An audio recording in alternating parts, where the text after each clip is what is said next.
Welcome to Fueled by Intentions, where we talk about faith, family, finances, fitness, and fun. Sponsored by Bynum's Business Solutions, where the right fit is made simple. We specialize in tips, tools, and strategies designed to help you achieve your financial health so that you can take control of how you spend your money so that you can spend more time with your family, friends, and doing the things you love. So let's jump right into the video. Hello, loved ones. Thank you for joining us today. And if you're new to the channel, then welcome to the family. Today, we have back again our special guest, John Solomon. John, how are you doing today? I am doing well today. Looking forward to the show. Awesome. John has been married over 32 years, so he definitely can speak on a couple who has been married at first sight. And me, myself, I've been married more than 24 years, almost at 25. So we are here to discuss Married at First Sight, Season 14, Episode 8. Are you ready to get into this? I'm ready. Okay, so we are going to start off like we always start off, discussing what do we think about the episode title. This episode was titled Striking a Balance. So do you think that the title was encompassing of what we saw within the show? Well, when I look at striking a balance, the first thing that I think about is who struck a balance during this particular episode. And I saw one couple that struck that balance. That was JASMINA and Michael. Oh. And so when I think about the title, I think that it was pertaining to that one couple. Oh, okay. Surprisingly, I love the title this week. I believe this is my very first time liking the title. So yay to Lifetime. I think you guys did a great job. I thought striking a balance played into the whole group activity of them going to the bowling alley. And then I think that they were all trying to strike a balance, trying to get back into the groove of things, asking for advice, trying to readjust where they needed to. I think it's just like in life, you know, the whole work-life balance. You never do strike a balance, because I never do, I should say. But I thought that they were trying to strike a balance. So I loved the title this week. All right, so let's start off with our very first couple. This week, we'll start off with Noe and Steve. What did you think about Noe and Steve this week? Noe and Steve, what was funny is we know that they're about to have a housewarming party and invite their friends over. And, we still have the conversation that Noe had with Steve in terms of he wants to be a self-made man. He doesn't want to work for anyone. He wants to be an entrepreneur, but he's a free spirit. And Noe is looking for a little bit more structure. She lets him know that she has always worked. In fact, that she's never been without a job. And we know currently that Steve is without a job. And it doesn't seem like he's looking to find a job anytime soon. So that's an interesting thing. So as we're preparing to go and see the couples, we know that conversation is going to come up, and it's going to be heavy from her friends when they speak to him. And of course, they're asking her how it's going as well. Awesome. I really enjoyed this couple this week. They had a little bit of drama, and I'm not too sold on Noe anymore, although she was my favorite when it began. I still stick to what I said last week, that she is related to Johnny. I don't know if she's his little sister, little cousin, but she definitely is related to Johnny from last season. One thing that I thought about on this episode, I really like that they're having the financial conversation. You mentioned it last week that if she would just support him a little more.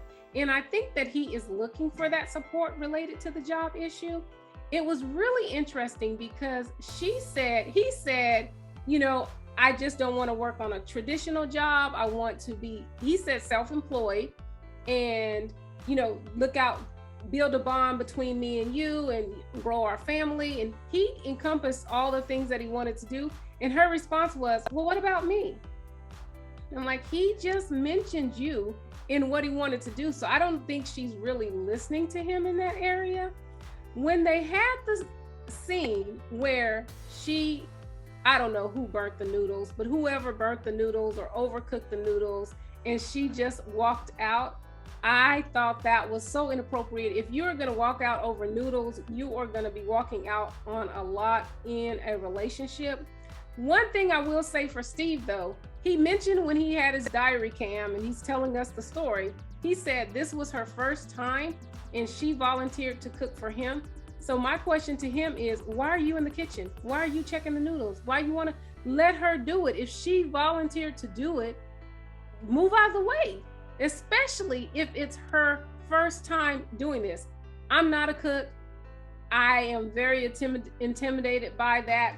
And even now, after 24 years, I still get nervous if I'm cooking for my husband. Did you like it? Was it good? You know, all of this stuff. So I understand that that was very stressful for her, but I don't think she should have left and then left for so many days and then posted on social media.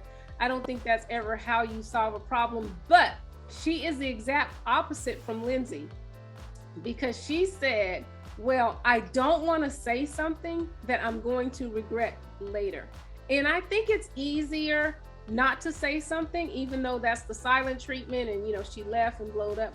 I think it's easier that way than when you say something that you wish you had not have said. So I do give her credit for that she wanted to take some time. And I do like that he called her on it and just didn't accept it. And he's really willing to accommodate. And, you know, I'm willing to apologize if I did something wrong. And I like that he bought the pooper scooper, because that's kind of a compromise, since that's something that he doesn't want to do. And when they were talking to the friends, it was very interesting of how the dynamics when they were talking to the friends, and her not willing to compromise, but they say he compromises all the time.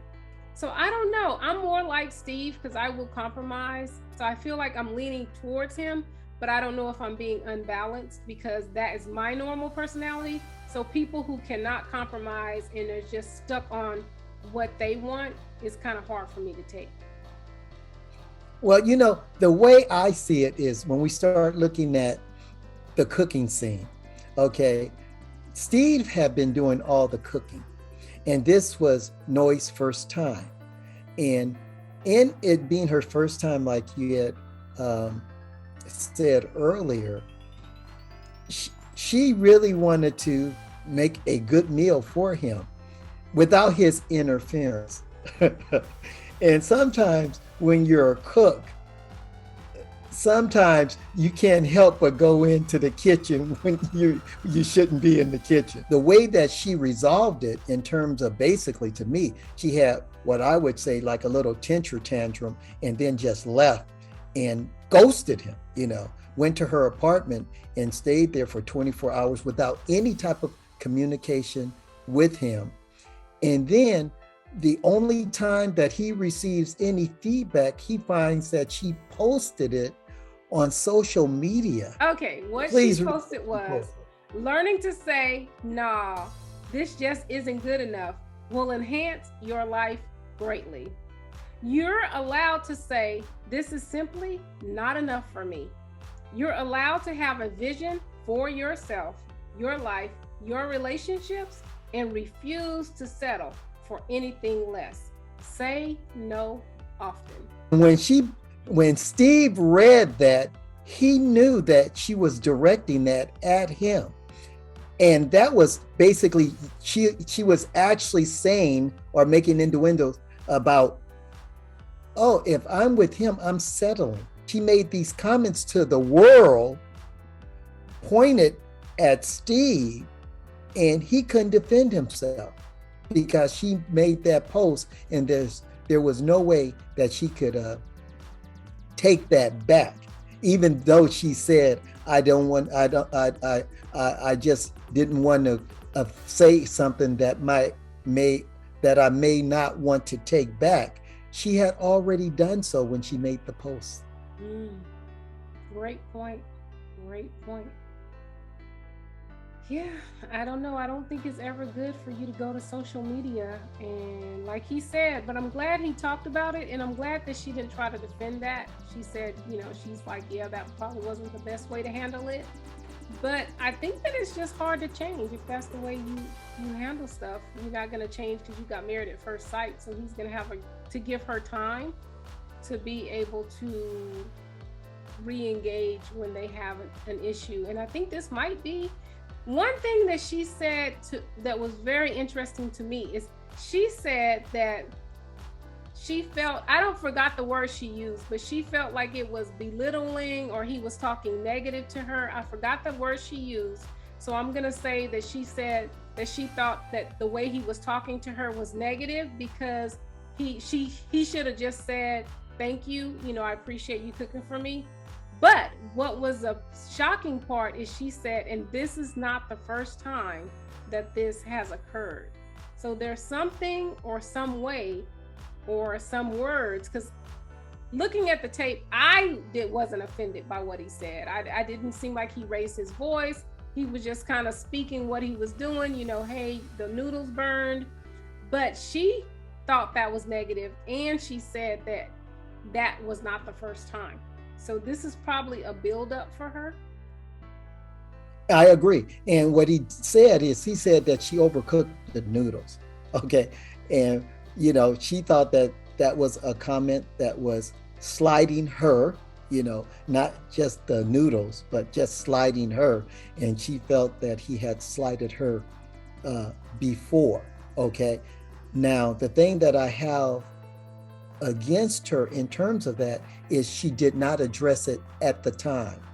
So now and like most men, you say something, you using the female term, you're saying something to me now, and I have to go back and try to play back in my mind, where did this occur? As opposed to addressing it at the time that it happened. So now I can respond because I know exactly what you're talking about. So I think he said something to her before in the past, and she held it in, but it negatively affected her. And then he said something again, and she held it in, and now, it bubbles up to this cooking incident, and she blows her lid. But no, there has to be open communication, and you have to address those negative points immediately, because if not, they're going to fester and they're going to boil over. Absolutely. I like that they gave us the flashback of them exchanging their gifts at the wedding, and that those gifts were very similar to each other, to the other person's gift. They started looking at their friends, and their friends started to ask, okay, how's everything going? And Noemi's friends talked to Steve about her background, that she came from a very poor background, and she worked very hard to get out of that particular situation because she didn't want her future to mirror her past, nor did she want the future of her children to mirror that. She didn't want them to have to experience it. So when they talked to Steve about his job instability and whether he expected her to be the breadwinner, they made that point. She had worked hard to get past this point, and she's basically looking for you to hold up your end of the bargain when it comes to a marriage relationship.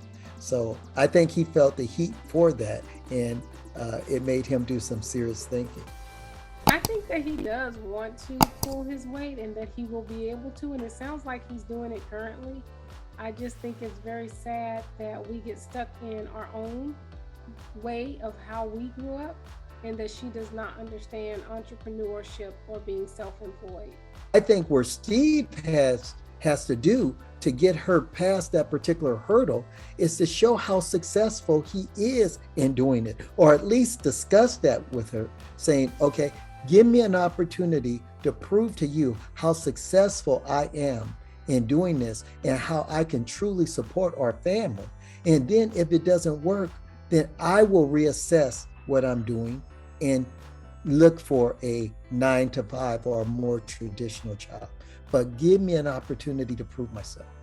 It's interesting because a friend shared that he could have a job if he wanted to. There's people hiring, and sound like the friend could even put in a good word for him, but made it very clear that it's been a choice. And Steve made it clear that it's his choice to be in this state of life. So that was it was I thought that was an interesting dynamic. I'm not sure where they're gonna kind of go from here. Well, let's move on to our next couple, KATINA and OLAJAWON. What did you think about them this week? Oh, I thought it was nice this week. I know that they're getting ready for the housewarming, and I know that OLAJAWON went out to purchase some chicken, and he brought back in the 50 pieces. And once they invited the guests over, OLAJAWON's friend said, "Oh, who made the chicken?" And KATINA said, "You know I made the chicken." So, but no, that was good. She was playing, but that was really good. But what I really do like about KATINA is when she talked to OLAJAWON's friend, she showed how much she really cared about him.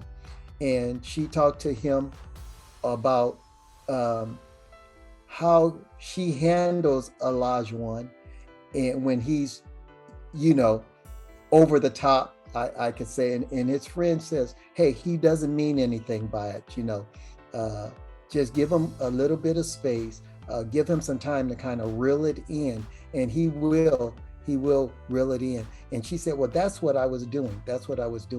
So she won OLAJAWON's friend over because OLAJAWON's friend saw her heart, and he saw that she really did care about OLAJAWON. Now on KATINA's side, one of her friends really didn't care for OLAJAWON at the wedding. She said he's over talkative and stuff like that, and she really didn't care for him. But this time, I think when he had a chance to talk to her two friends, they really found out that no, he's honest. That's just the way he is. But when you really get to know him, well, no, he's a pretty nice guy. I mean, he actually is quite honest, and he says what he means.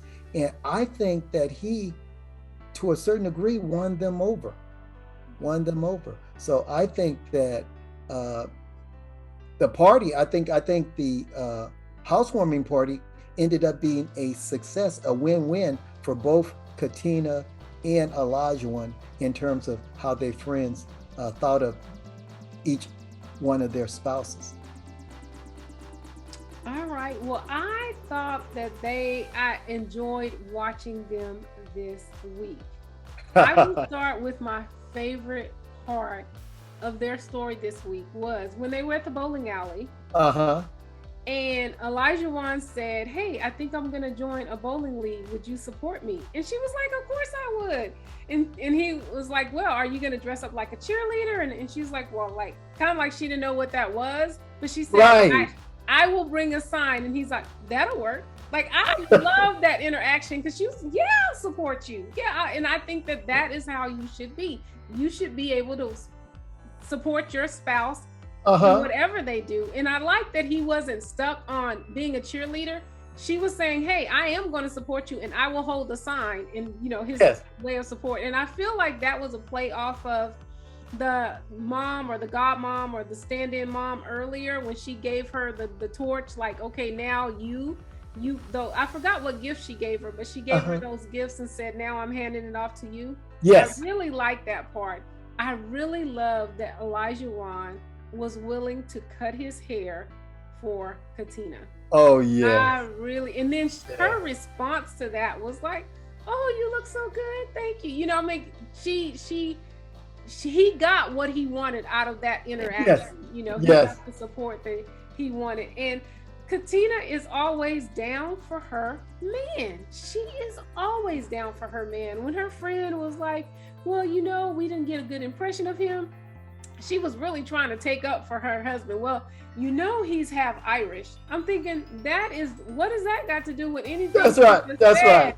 But she is like, no, I am going to take up for him. And I'm sure she did not like that inappropriate lap dance. And you saw the look on her mom's face when they hand over to her, like, I know he's not doing this. Yes. But she still, you know what? It might have been a little over the top, but I still liked it. Like, she is down. She is not going to say anything negative.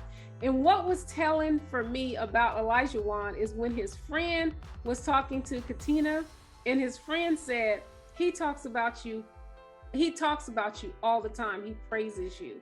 Yes. And it's like, that is what you want out of your husband. You want your husband to talk about you in a loving way, and for other people to feel that when he's out there. So I really did like that. And the fact that he talks to his friend about her when she's not there in a very positive, praising way, says something about, I feel like, his interaction on camera that is really, really true. I did not like the whole everybody worrying about if they consummated or not. And I felt like OLAJAWON gave an incorrect picture when he insinuated that Pastor Cal told him he needed to do that. Yes. But it's not. But then he kind of backpedaled later on in the conversation. But I don't think that it's as a big deal as everybody is making. And I don't know for sure if it's really, I think it might be OLAJAWON, because Katina's friends seem to think that they needed to already consummate their relationship, and that it was bothering Katina because they had not. So I don't know.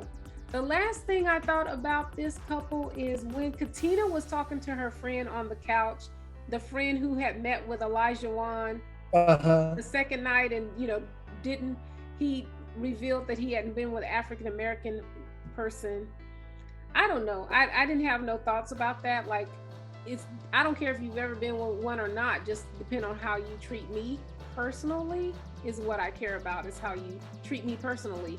But Katina said that the opinion meant a lot to her, but she defended. She didn't seem like it, which I'm so surprised, because when they got married, she said that she values her friend's opinion over her own. But when she's with her friends, I don't see that dynamic, because if you value your friend's opinion more than your own, then I feel like you cave in and agree with them, but she never does that. So I don't know if that was an incorrect way to say it in the beginning, because I think she does stand up for herself and stand on her own. I did think it was interesting, though, that he's been on this earth. How old is he now? 35? Somewhere 34, 35 years. And to be a Black man and never to have dated a Black woman. So she sounded like she was saying he's gotten with Black women before, but just not in a serious manner. So he's used a Black woman before for his own needs, but just haven't dated her. Oh, wow. All right, we'll keep it moving to our next couple, which is JASMINA and Michael. What did you think about this couple this week? All I can say is the word excellent, excellent, excellent. They took Pastor Cal's advice. They buried the hatchet and did a reset, fresh start. And I think that when they say actually doing the word reset or fresh start, that they basically exemplify what it really means. It was kind of like they said, okay, let's give ourselves a chance and start over. And I think that they did a great job. I like how they were at the housewarming, how they were having fun and kissing each other and hugging each other and being so playful with each other. It's as though that they hadn't had that previous conflict. And it looked really nice. And you could tell, because even the guests could tell, Michael's sister could tell, because she thought that it was going to be a tense situation. But no, it really was a nice, loving situation. And I like when Michael's sister took JASMINA back and talked to her privately. and how she expressed that she thought that they were a perfect couple, how she thought that JASMINA was a strong woman and she respected her because of that. And I like how JASMINA had expressed to Michael's sister that she thought he was a good man, and she really liked him. And I mean, it was a mutual admiration for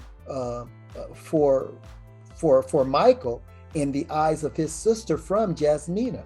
And so in JASMINA, you know, that love relationship that the sister had toward JASMINA, everything was clicking. And then on the Michael side, when Michael was asking, you know, what could he do in order to improve his relationship with JASMINA to her friend, but what they told him that, no, you have to address the situation right then and there.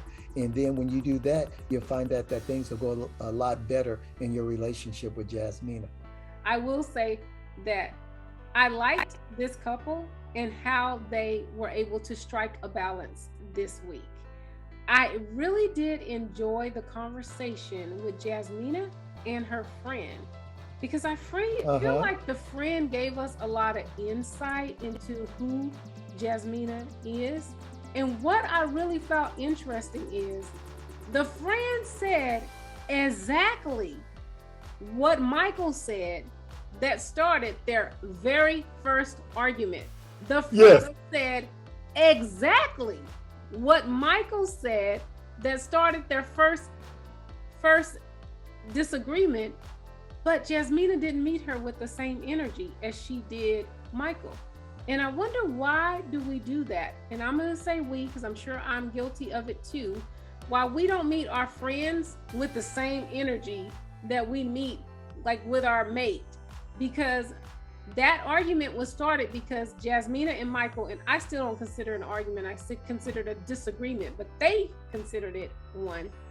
Because JASMINA said, well, I don't think, Michael said, well, we're in a group of people, we don't know each other, there's going to be conflict. And JASMINA said, well, that's not true. Just because you don't know each other, there's not always going to be conflict. But her friend said the exact thing. Well, you guys don't know each other, there's bound to be conflict. And JASMINA was silent. So I thought that was very interesting that the friend said the exact same point that Michael made, but JASMINA didn't have a response for her. And I thought that what the friend said was very interesting about JASMINA being stubborn. I think that friend said it, and then her friends later said it, that she will argue point to point, tit for tat, and that she, you know, she won't stop. I don't think those are positive characteristics. So I think that she's hounding on Michael and what his family said about him, but those are not positive characteristics and something that she may want to look at changing.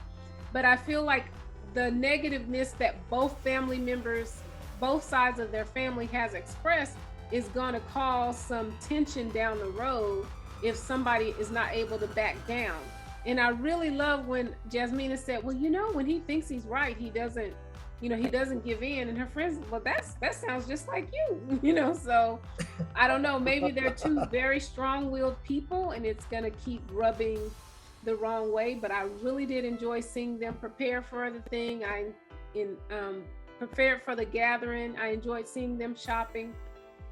I enjoyed the competitiveness. At first, I thought Michael was being a poor sport because he was like, oh, it doesn't matter, you know, who won. But I think that he was just saying that as a joking, because in his interview, he was like, he was glad that she matched him. And I was glad to see them just laugh and have some fun.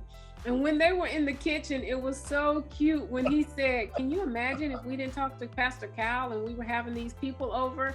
And she stood there with this look in her face with a knife, like, yeah. And so, you know, that was the little joking moment. I really did. I love to see people have lots of fun. And I don't think that Married at First Sight really realizes that we do like to see happy couples.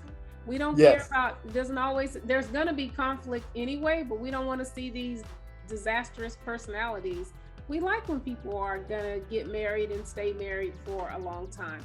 So I really did like their whole interaction with one another.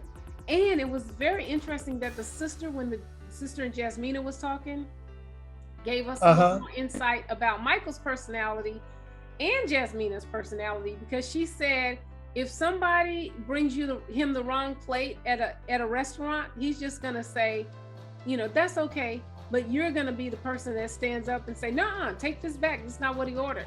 And I know people like that. My sister, rest her soul, she is a person like that. If McDonald's gets her order wrong and we leave McDonald's and we are now at home, she will call McDonald's and say, "Hey, you got my order wrong." Now, mind you, she's not going to get up and go back to McDonald's. Right. But she's going to let them know it. No, but she'll say, and well, rest her soul, she's not here anymore, but she would say, "Well, I'm going to come back to McDonald's on Wednesday. So when I'm there on Wednesday, then, I need for you to replace this on Wednesday." Like, really? Where my personality is more like, you know what? Those cold fries, it's cold. Sometimes it happens, So I don't know how that energy is going to be met. It seems like her personality is maybe even more closely related to Noi, who I think is uncompromising. And I think that can just be a challenge. All right. Well, we will keep it on moving, and we will go on to our next couple, Alyssa and Chris. What did you think about Alyssa and Chris? Lord. All I can say is that Alyssa is a piece of work. And I'm surprised, honestly, that they did let Chris and Alyssa come to the bowling alley after they had already announced that they were going to get a divorce. But now they go to the bowling alley and at least sit by each other as a couple. Immediately, Alyssa starts talking about how she really tried to make the relationship work and everything like that. And everyone, it seemed you could see the expression on all the other couples' face. And they knew that she was the problem. They knew how Chris had poured out his heart in the previous episode. But now you find out that they're divorced, which leads you to believe that she didn't even give that 1%. So he was through with it. And he said that he just expressed what Alyssa wanted, but did not want to express. He just did it on camera for both of them. So I thought that was good for Chris. Of course, Alyssa's still going to say, "Oh me, oh my, I'm the one who was hurt. I'm the one who was abandoned. I'm the one who didn't get what I want." But everyone knows that it was her fault that she did not give Chris a chance. And really, they believe that she just missed out on a good guy. Absolutely. I really did enjoy watching Chris break it to his mom. His mom was very supportive, but of course, like, isn't that the reason why your mom is there, is to support you? Yes. So she was very supportive about that. I thought Alyssa's conversation with her friend was more interesting than that, because her friend was like, basically kind of like, "I'm going to say okay on camera, but I really don't believe you because I can't really trust what you tell me." And the flashbacks were crazy. No, you know what? It was a very small resort, and he could have found me if he wanted to. And then all of the flashbacks of how she rejected him and I don't want to talk to him.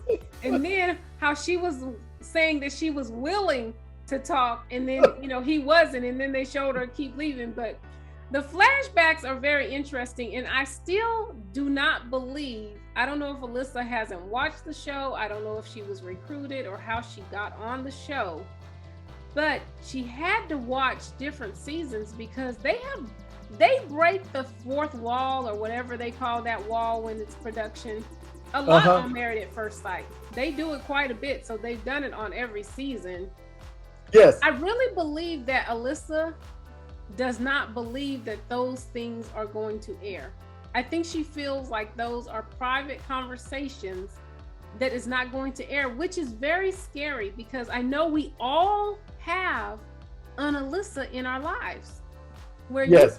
you don't know, like, is it true? Is it not? And if we didn't have these cameras to show us what really happened, and we only heard Alyssa's side, she could sell us big time. She could sell us. Oh, yes. Really sad at the end, like she was almost about to cry, and now she's the victim. But I kind of almost was like, man, I wish the friend had got mismatched with Chris because she seemed like a cool person. I would love to be in her friend's house when her friend actually sees the show air, after hearing what Alyssa said and seeing what really happened.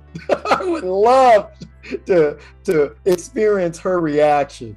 And her thing, I really tried. Everybody was just holding it in, man. They were holding it in, like they didn't want to just call her out trying to stay in their own lanes, but that was pretty obvious. But I think for her, oh, and now she's gonna consult her psychic and move to Texas and find her a cowboy. So maybe that's right. Well, she should be good at it because she's already been in a rodeo. Well, you know what? As a man, okay, I praise Chris. I praise Chris. I think that he hung in there. He gave it the hard try. He took the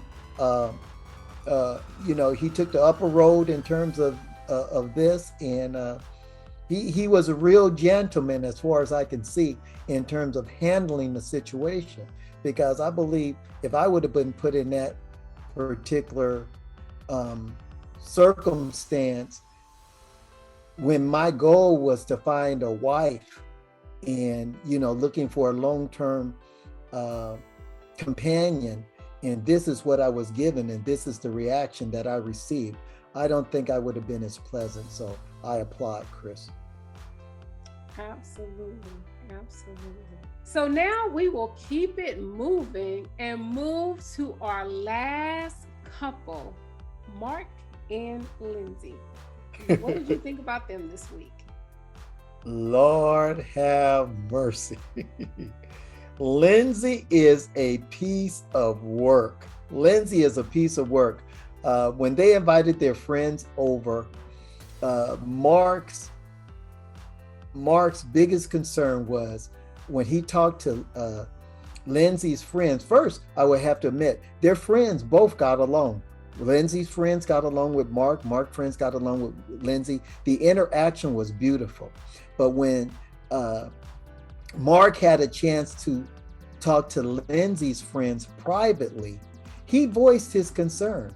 He voiced, what could he do to kind of reel Lindsay in, because he finds himself always trying to defend her because she's always speaking off the top of her head and causes trouble and concern to the other couples. Because he even mentioned that when she had that conversation with OLAJAWON, he gave her different indications to get out, but she wouldn't stop. She kept on going, and until finally he got upset about it. He was giving her a way out, but she wouldn't take it. So Mark, his biggest concern about Lindsay is, he says he doesn't like to always be first put in that situation, and then he doesn't like how he feels about it. He doesn't know if he can keep coming to her aid when she causes things or causes trouble with her mouth.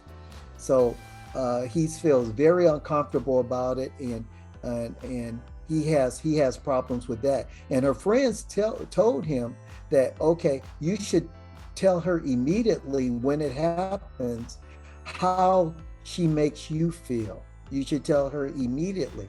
And Mark did. Oh my God! And we're going to talk about the bowling alley scene where Mark told her how it made him feel, and Lindsay just went off. She like, basically you don't tell me that, and stuff like that. So it was really tough. And then Lindsay goes into the bathroom, and then she starts calling Mark out in the bathroom out loud. Everybody can hear it. She's belittling him. She's saying she's through and all this stuff. She acted just like a kid. And I really, because of that, I don't expect this relationship to make it. I expect Mark to say, you know what? I did not sign up for this. I signed up for marriage. I signed up for looking for a spouse in a lifelong relationship, a lifelong partner, but this isn't it. She is not it. So I expect Mark to be there when it's all said and done. I too found it very interesting for this couple. One thing that I want to know is $60,000 a year. Is that not good money? She said it like, oh wow, like it was. She said it like it was like nothing. I'm like, people would love to make $60,000 a year selling gym memberships or whatever it was. Like, I'm like, yes. Is that not good? I mean, I don't know. I wish she told us how much she made, but that was interesting. I thought there was a theme for Lindsey and Mark throughout this particular episode, because Mark expressed when he was playing with his friends that he does not like Lindsey and how she goes off at the mouth. And he told us a little bit more about the plane situation, because I guess that's going to be the whole season, because he said Olajuwon gave her many chances and he was counting the chances, and yes, he couldn't help it anymore. So of course now we pretty much everybody would agree that Olajuwon was in the right, and she did push him to the limit in that situation. But at the housewarming party, Lindsey does not take a clue. She does not take a clue, because Mark's friends said, well, what I would generally tell you is that basically Mark moves really fast and he gets attached to people really easily, because she said, I usually would tell you, you know, you might want to pump the brakes because he's going to want to move in and all this kind of stuff.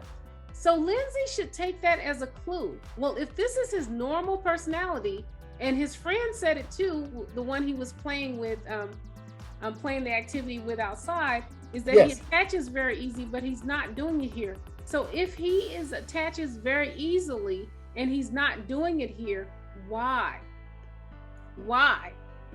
So she is not getting the why. That is going right over her head. She is not getting a clue as to what she needs to do in order to adjust to help him.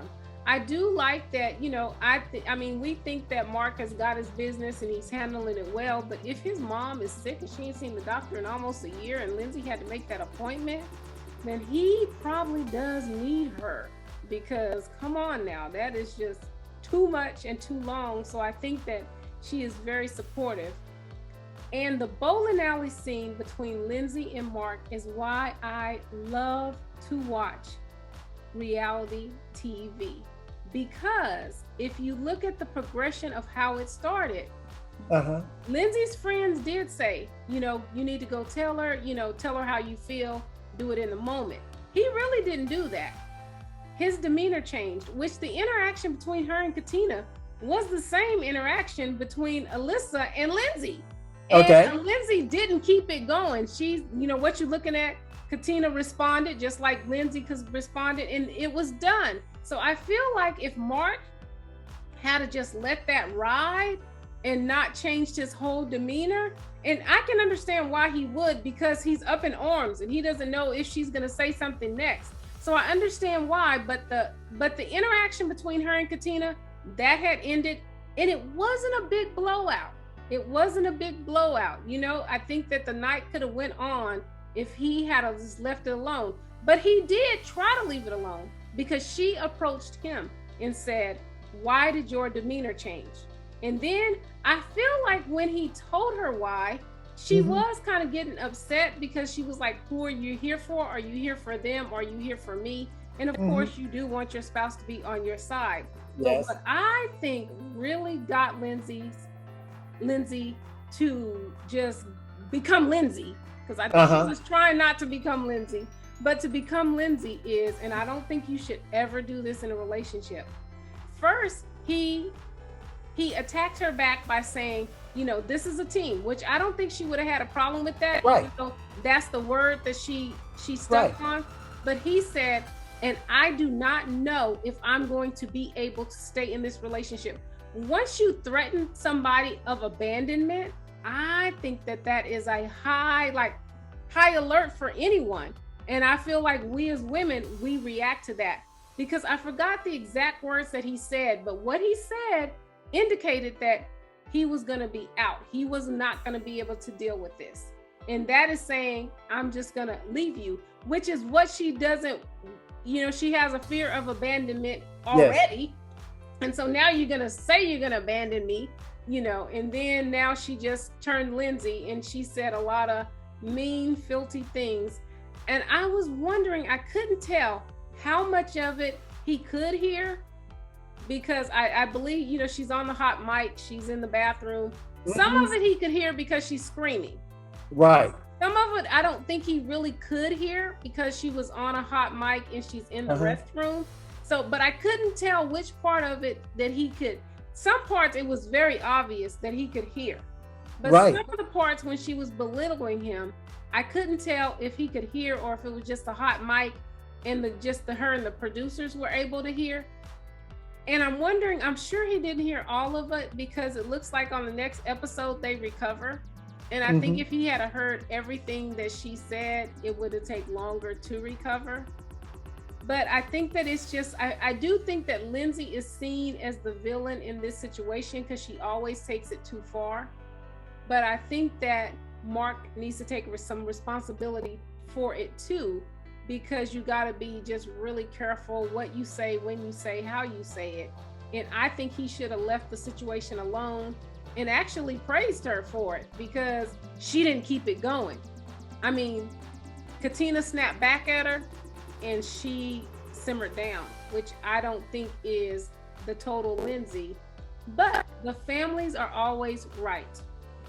Well, families are always right. The dad told us who Lindsey was, and he did not disappoint. He know who his daughter is. He said her mouth can go run wild and say vile things.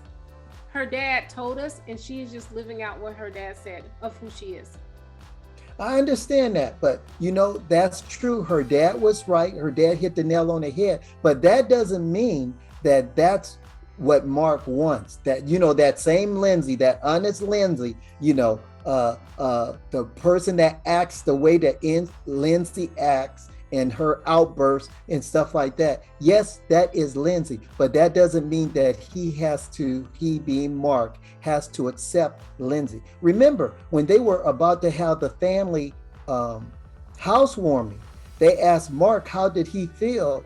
And he said he didn't know how to feel because he didn't know what, during the course of the evening, if Lindsey was going to say something that was going to put him on the defensive again. So he's always on guard now when they're in a public setting, what am I going to have to do now to try to come to Lindsey's rescue after she says something else that provokes someone? So I think what happened at the bowling alley is, he's already on guard prior to coming into the venue. Okay, so now he's in the venue and boom, she says something. And even though she backs off, and I know in a prior episode, she backed off when ALYSSA said, okay, what are you looking at? And then she looked the other way, and Mark praised her for it. Okay, but in this particular episode, he saw that she was the one that probably kind of like, being the same old Lindsey, saying something that was inappropriate that could get them,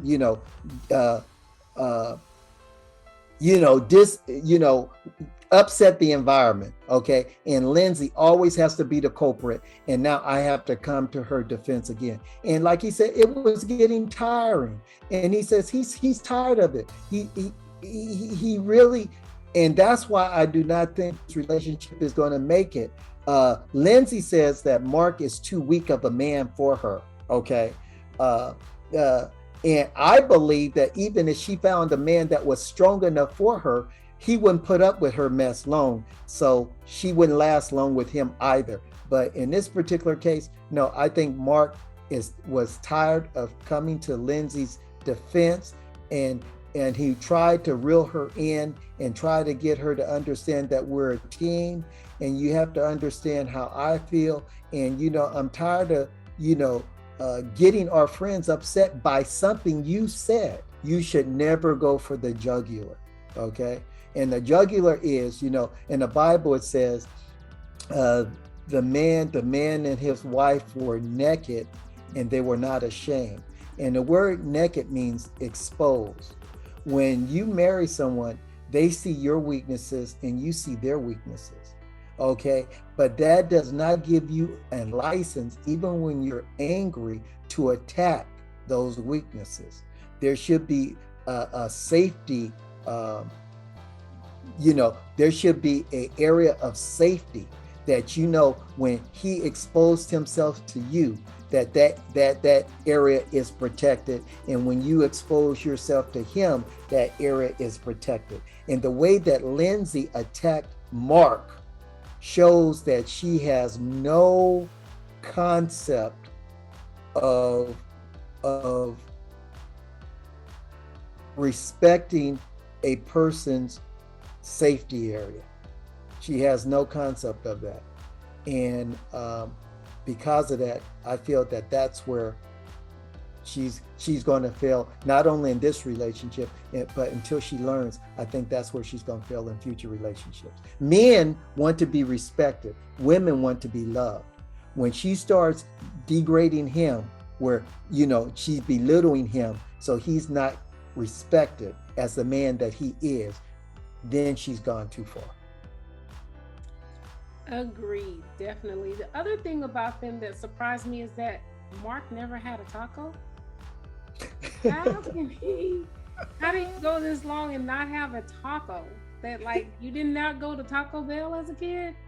So I really did love that little interaction that she was able to expose him to something new, that he never had a taco. And I like that she made the theme of the party Mark the Shark, the whole shark theme. Yes. I think that she has some good in her. I just think that she needs to realize the changes that she needs to make and be willing to make them. And I think that Mark would be able to stick with her and, help her to do that, but she has to be willing. And I think she's oblivious. I think she's missing all of the signs that people are telling her in how she could do that. So I don't know. I don't know. Like, I feel like they bounce back just because Lindsey is used to conflict, so she can move around it. And I think Mark is a nice guy, and like he said, I'm trying to take all of you in too, and I'm just moving about it. But she's like, I'm all in this now, I'm with you. When I take somebody, when I'm in, I'm in, and he's more reserved, just kind of like on the outskirts looking in. But she believes that conflicts brings more intimacy. and to me, that's just the opposite. You're trying to avoid conflict. She looks for conflict so we can make up. I don't think she looks for it, but what she said is true. She says she read it in a book. I didn't read it in a book. A counselor told me that conflict is the door to intimacy, which I do believe, because how deep is a friendship if you never have conflict? Now, it doesn't have to be Lindsey exposed conflict, because that's just way too much. But conflict, people who have conflict, that's when you can really see that you can have a difference of opinion and work through it and that type of thing. So most counselors say that conflict is the door to intimacy. However, it is not constant conflict, all day long conflict like Lindsey brings it. She brings it to a different level. So I don't think that they're talking about every conversation you need to have a conflict, I think it's, to see you can work through your issues and you can still be loved. Because I feel like conflict shows your vulnerability, and it shows your insecurities, and it shows your weaknesses. And if somebody is willing to work with you through that, then you do become more intimate with that person. But it's not all day conflict, not a lifestyle of conflict. I don't think that, and that's what I think Lindsey brings. And I think Lindsey, she always has to be the person that controls the conversation. Because remember when Steve was talking about the toilet being up, and I think it was KATINA that said, she had to give OLAJAWON his props because he never leaves the toilet up. And then Steve was about to talk about, the merits of leaving the toilet, the toilet down. I guess I'm okay. Leaving the toilet down, not leaving it up, but leaving the toilet down. And he was talking about the merits of leaving the toilet down. But before he could get his first word in, Lindsay said, well, as a nurse and stuff like that, I can tell you why the toilet should, and what it is in the end is nobody wants any poop spray, and JASMINA and stuff, they were looking at her like, you have to go there again. You always say stuff that's so inappropriate, and you have to go there again. So her mouth, her mouth, she doesn't understand that her mouth, she just can't control her mouth. But her mouth is usually what gets her in trouble, which leads to the conflict that she not only has with the other people, but the conflict that she has with Mark. It's her mouth, and she doesn't understand that. But she is hurt, and she does hurt easily. And I think that's why she talks a good game, because that's a sign of defense for her. But it's not working right now because she's not willing to change. Wow, I cannot believe we are at the end of this episode. So John, which couples do you think will say yes on decision day? I'm going to go with KATINA and OLAJAWON, and JASMINA and Michael. I think my two will be KATINA and OLAJAWON, and I'm going to stick with Lindsay and Mark. I think they're going to continue the craziness until decision day and say yes. Well, that puts another one in the books. Please let us know what you think. Please like, comment, and subscribe, and let us know what you think about the episode. Who are your standout couples? Who do you think will say yes on decision day? What did you think about Lindsay's blow up? Please sound off in the comment section below. So now we will go into fuel you can use. We're going to give you a little fuel for the week that you can use. And I want to start off by saying my fuel you can use reminds me of a song that I sung when I was a little girl. It says, "Be careful, little eyes, what you see. Be careful, little ears, what you hear. Be careful, little mouth, what you say." And that is the fuel we can use. Be careful, little mouth, what you say. And of course, it is inspired by Lindsay and her hot mic screaming tirade at the bowling alley because she was not careful in what she said. And James 3:5 says, "Even so, the tongue is a little member and boasts great things. See how a great forest a little fire kindles." And that is what we have to remember. We see how a great fire erupted from a small kindle. When the word started off, just, what happened to your demeanor? To all the tirade that she spouted out about Mark. But yes, we too needs to be careful about what we say, how we say, what we say, when we say it, and how we say it to other people. We want to be loving and caring to those that we speak to, and we want to speak to them in love. And sometimes you need to just take a moment, count to 10, and you don't have to respond to everything right away, because we want to be careful, little mouth, what you say. And that was our fuel for the week. So John, thank you so much for being here today. We really do enjoy you every time you come to be with us. Thank you for joining us. Thank you. Pleasure to be here. Please like, comment, and subscribe. And remember, live with intention. Be intentional.